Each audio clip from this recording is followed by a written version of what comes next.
Good morning, students. Today we are discussing about firstly checkpoints, and after that we will discuss about the different type of mirror.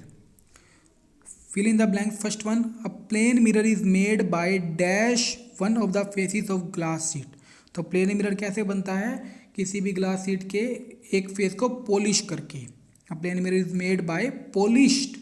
क्या लिखेंगे हम? Polished one of the faces of glass sheet. Next one, a narrow path of light shown by a straight line with an arrow is called. किसी भी straight line के द्वारा जो एक narrow path show होता है उसे हम क्या बोलते हैं? रे ऑफ लाइट बोलते हैं. We will say it ray of light. The size of image form by a plane mirror. एक प्लेन मिरर के द्वारा जो इमेज फॉर्म होती है उसका जो साइज होता है वो ऑब्जेक्ट के साइज के इक्वल होता है. इमेज का जो साइज होता है प्लेन मिरर के द्वारा जो इमेज बनती है उसका साइज ऑब्जेक्ट के साइज के इक्वल होता है. तो क्या आएगा? Same. Fourth one, interchanging of left and right side of object with respect to its image in a plane mirror is called. किसी भी ऑब्जेक्ट के लेफ्ट और राइट साइड को चेंज करना. जो लेफ्ट साइड होगा वो राइट साइड दिखाई देगा और जो राइट साइड होगा वो लेफ्ट साइड दिखाई देगा. तो उसको हम क्या बोलेंगे? Laterally inverted. क्या बोलेंगे? Laterally inverted. जो लेफ्ट साइड राइट साइड दिखा देता है और राइट साइड लेफ्ट साइड दिखा देता है तो उसको हम लैटरली इन्वर्टेड कहते हैं. A broad bundle of rays of light is called. Rays of light का एक बंडल होता है, गुच्छा होता है, उसे हम क्या बोलते हैं? बीम ऑफ लाइट कहते हैं. उसको हम क्या कहते हैं? Beam of light. What is the converging beam of light? हमने पढ़ा था जब सभी रेज और डायरेक्शन से आकर एक पॉइंट में मिलती हैं तो उसे हम converging ray of beam of light कहते हैं.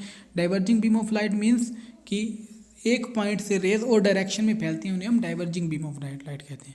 When the beam of light travel from different direction and meet at one point, it is called converging beam of light. And diverging beam of light, when the beam of light start from one point and spread in all direction में फैल जाती है उसे हम diverging beam of light कहते हैं. After that parallel beam of light, जो light बिल्कुल एक दूसरे के बिल्कुल समान दूरी पे चलती हैं, बिल्कुल सेम स्मॉल इंटरवल पे चलती हैं और लास्ट में जाके मिलती नहीं है, उन्हें हम क्या बोलते हैं? Parallel beam of light. After that reflection from spherical mirror. Spherical mirror से रिफ्लेक्शन कैसे होता है? सिर्फ प्लेन मिरर ही नहीं बल्कि जो स्पेरिकल मिरर, स्मूथ और शाइनी जो मिरर होते हैं स्पेरिकल मिरर, वो भी इमेज को फॉर्म करते हैं. कैसे करते हैं? ड्यू टू रिफ्लेक्शन की वजह से वो भी इमेज को फॉर्म करती हैं. But the nature of image form by spherical mirror is different from the formed by a plane mirror. लेकिन जो स्पेरिकल मिरर से जो इमेज बनती है वो प्लेन मिरर के द्वारा जो इमेज बनती है उससे अलग होती है. स्पेरिकल मिरर से जो इमेज बनती है वो प्लेन मिरर से द्वारा बनी हुई इमेज से अलग होती है. तो अब हम पढ़ेंगे स्पेरिकल मिरर और कर्व्ड मिरर के बारे में. कर्व्ड मिरर को हम स्पेरिकल मिरर भी कहते हैं. A curved mirror is a slice taken out from a hollow sphere of glass.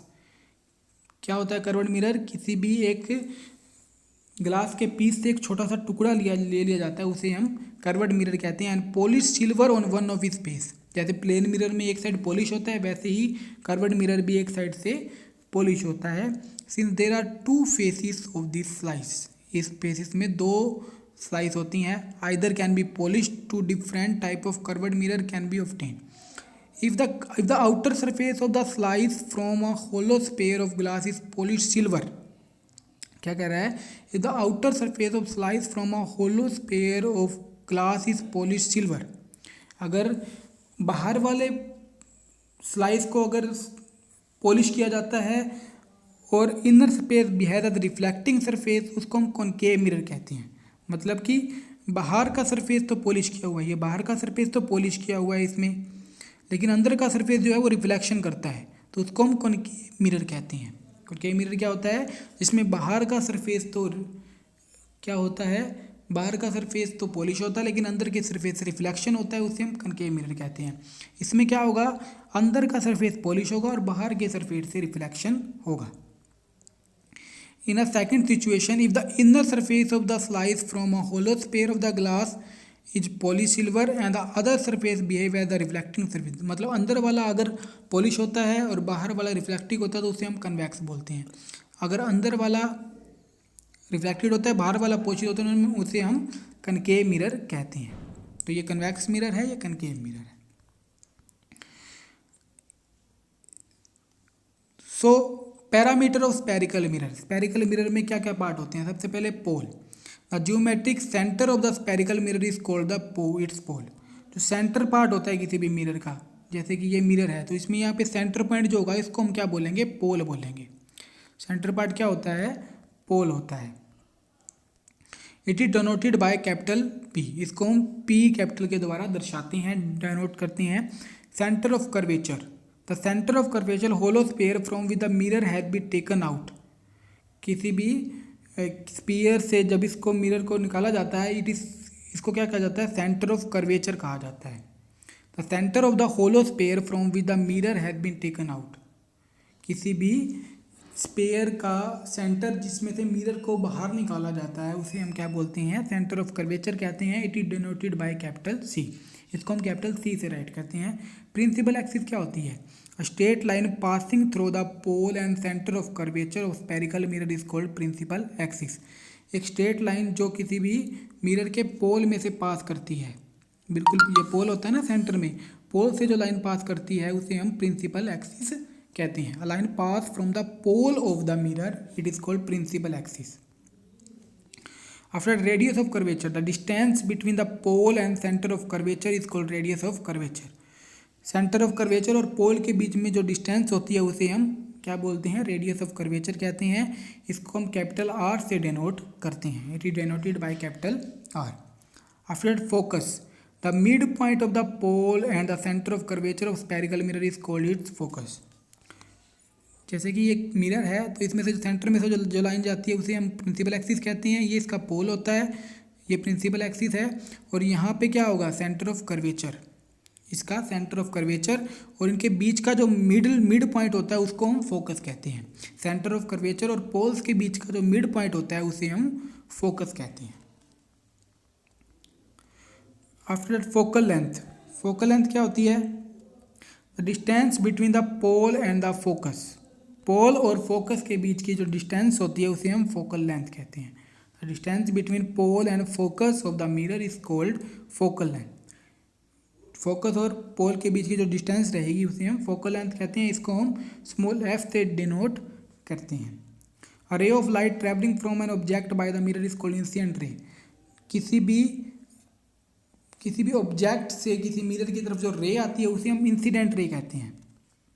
और जो रे इससे रिफ्लेक्ट होती है उसे हम रिफ्लेक्टेड रे कहते हैं। जैसे कि ये मिरर है तो मिरर के पास इधर से जो रे आ रही हैं, जितनी भी रे आ रही हैं, इस डायरेक्शन में जो रे आ रही हैं ऑब्जेक्ट से मिरर की तरफ, उसको हम इंसिडेंट रे कहेंगे।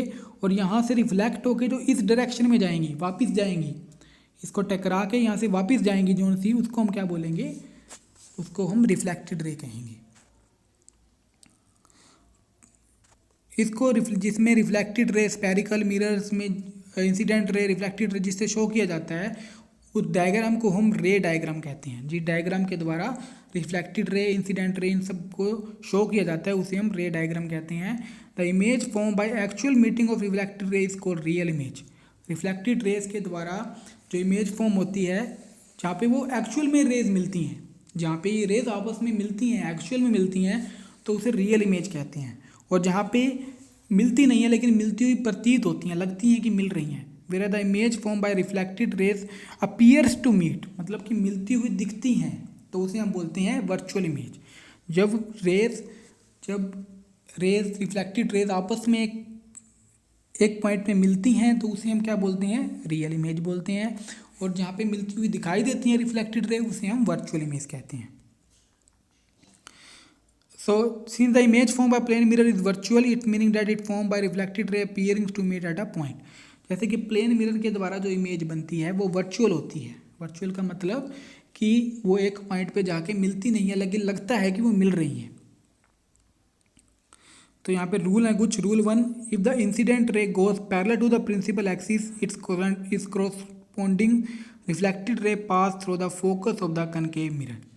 अगर इंसिडेंट रे प्रिंसिपल एक्सिस के पैरेलल जा रही है, अगर इंसिडेंट रे प्रिंसिपल एक्सिस के बिल्कुल पैरेलल जाएंगी, प्रिंसिपल एक्सिस ये होता है जैसे कि ये हमारा जैसे कि ये हमारा क्या है, ये हमारा लाइन, ये हमारा मिरर है, इसके सेंटर से जो लाइन जा रही है उसे प्रिंसिपल एक्सिस कहते हैं।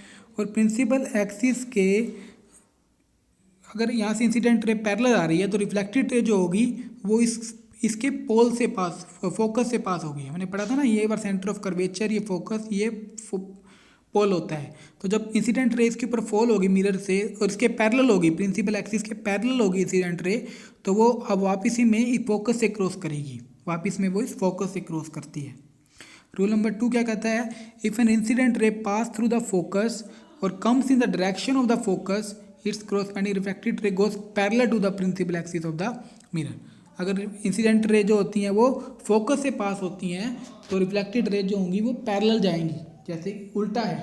अगर इंसिडेंट रे प्रिंसिपल एक्सिस के पैरेलल जाएंगी तो रिफ्लेक्टेड रे फोकस से पास होंगी, और अगर reflected ray incident ray focus से पास होंगी तो रिफ्लेक्टेड रे पैरेलल जाएंगी। अगर इंसिडेंट रे फोकस से पास होंगी तो रिफ्लेक्टेड रे पैरेलल जाएंगी, अगर इंसिडेंट रे पैरेलल आएंगी तो रिफ्लेक्टेड रे फोकस से पास होंगी।